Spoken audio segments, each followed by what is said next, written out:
চলে আসছি পরের খবরে। রচনা বন্দ্যোপাধ্যায়ের বিরুদ্ধে এবার চারু মার্কেট থানায় অভিযোগ দায়ের। আরজিকর মেডিকেলের নিহত নির্যাতিতার নাম উল্লেখের অভিযোগ রচনা বন্দ্যোপাধ্যায়ের বিরুদ্ধে। আবির দত্ত আমাদের প্রতিনিধি টেলিফোন লাইনে রয়েছেন। আবির, ওই আইনজীবী ঠিক কি অভিযোগ করেছেন? দেখো, যেটা অভিযোগ সেটা হচ্ছে যে আরজিকরের ঘটনার পর নির্যাতিতার নাম কিন্তু উচ্চারণ করে তিনি সোশ্যাল মিডিয়ায় বার্তা দিয়েছিলেন বা তার ভাইরাল হয়েছিল সেই ছবি, এবং এরপর লিখিতভাবে অভিযোগ করা হয়েছিল পুলিশের কাছে, কিন্তু কোনো ব্যবস্থা নেওয়া হয়নি বলে দাবি। এবং সেই জন্যই এখন যেটা জানা যাচ্ছে যে চারু মার্কেট থানাতে লিখিতভাবে অভিযোগ করেছেন আইনজীবী, এবং তার যেটা বক্তব্য যে পুরোপুরি আইন বহির্ভূত কাজ করেছিলেন সাংসদ রচনা বন্দ্যোপাধ্যায়, এবং তার বিরুদ্ধে অবিলম্বে ব্যবস্থা নেওয়া হোক সেই দাবিতেই কিন্তু এই লিখিত অভিযোগ দায়ের করা হয়েছে। পুলিশ সেই অভিযোগ গ্রহণ করেছে এবং এটি যাতে এফআইআর করা হয় সেই বিষয় নিয়ে কিন্তু ইতিমধ্যে পুলিশের সাথে কথা বলেছেন ওই আইনজীবী, এমনটাই তিনি জানাচ্ছেন। ধন্যবাদ আবির। রচনা বন্দ্যোপাধ্যায়ের বিরুদ্ধে চারু মার্কেট থানায় অভিযোগ দায়ের করলেন এক আইনজীবী।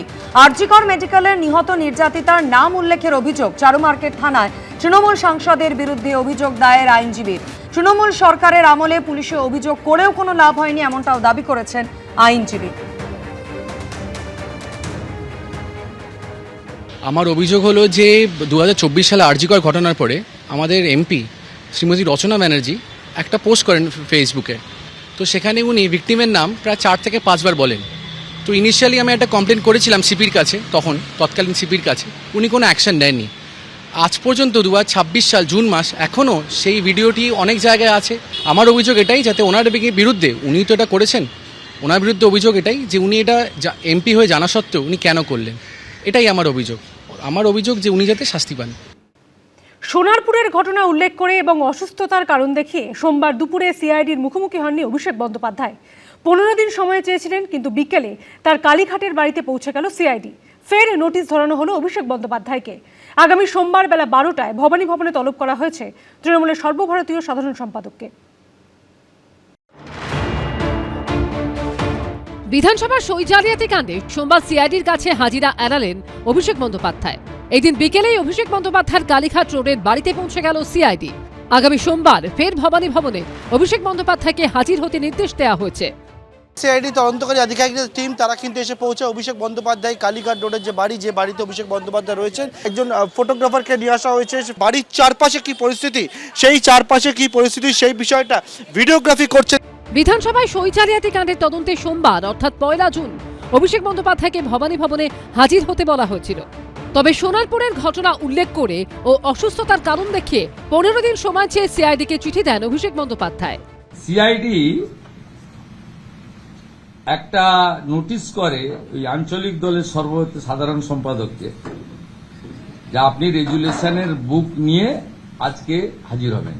আমাকে ডিজিপি বলছিলেন উনি টাইম চেয়েছেন। এরা এত বড় করাপ্টেড, এবং আমি সিআইডিকে বলেছি ভারতীয় ন্যায় সংহিতাতে ফৌজদারিতে যা যা আছে অ্যাকশন আমরা নেব।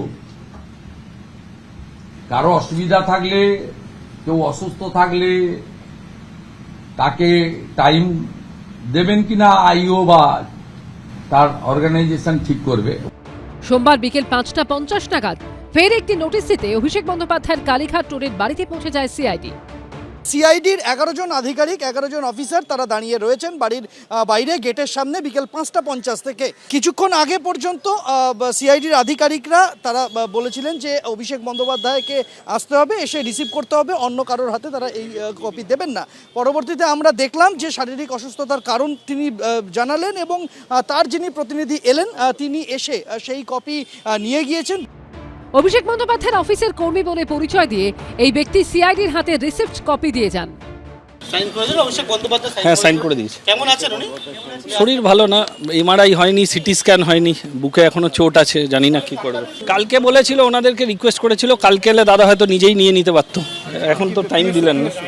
Thank you. হ্যাঁ, নিজে সাইন করে দিয়েছে। সিআইডি সূত্রে খবর, অভিষেক বন্দ্যোপাধ্যায়কে 15 দিনের সময় দিতে তারা নারাজ। আগামী 1 সপ্তাহ সময় দেওয়া হয়েছে। 8 জুন সোমবার দুপুর 12টায় ফের অভিষেক বন্দ্যোপাধ্যায়কে ভবানী ভবনে হাজির হতে নির্দেশ দেওয়া হয়েছে। গত শনিবারে অভিষেক বন্দ্যোপাধ্যায়ের কালীঘাটের বাড়িতে গিয়ে তার হাতে নোটিশ দিয়ে আসেন সিআইডির আধিকারিকরা।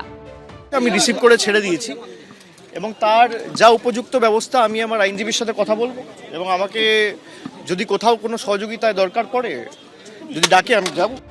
শনিবার সিআইডির নোটিশ রিসিভ করার পর নিহত তৃণমূল কর্মীর পরিবারের সঙ্গে দেখা করতে সোনারপুরের উদ্দেশ্যে রওনা দেন অভিষেক বন্দ্যোপাধ্যায়, আর সেখানেই ব্যাপক বিক্ষোভের মুখে পড়তে হয়।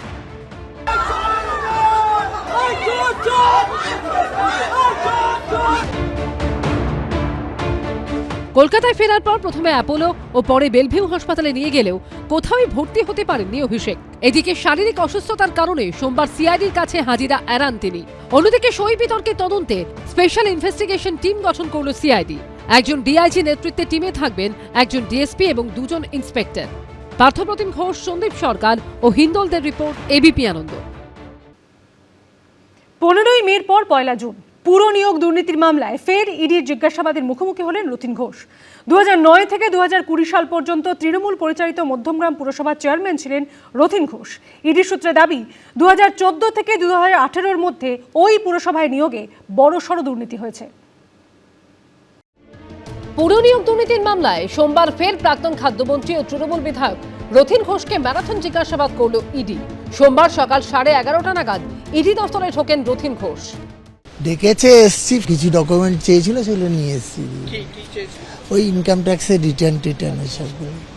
এপ্রিল মাসে 2 বার এবং মে মাসে 4 বার, অর্থাৎ মোট 6 বার তলবে মাত্র 2 বার হাজিরা দিয়েছেন রথীন ঘোষ। 11ই মে প্রাক্তন দমকল মন্ত্রী সুজিত বসু গ্রেফতার হওয়ার পর 15ই মে প্রথমবার পুর নিয়োগ দুর্নীতি মামলায় ইডি দফতরে হাজিরা দেন। এরপর 25শে মে তাকে ফের সিজিও কমপ্লেক্সে হাজিরার নির্দেশ দেয় ইডি। সেদিন হাজির হননি তিনি।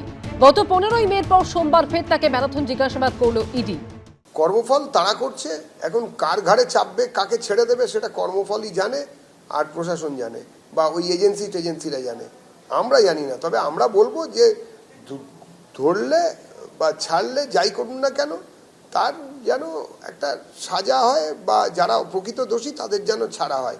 এই ধরা ছাড়ার ছেলে খেলা দেখতে দেখতে বাঙালি ক্লান্ত, আমাদের কোনো উৎসাহ নেই।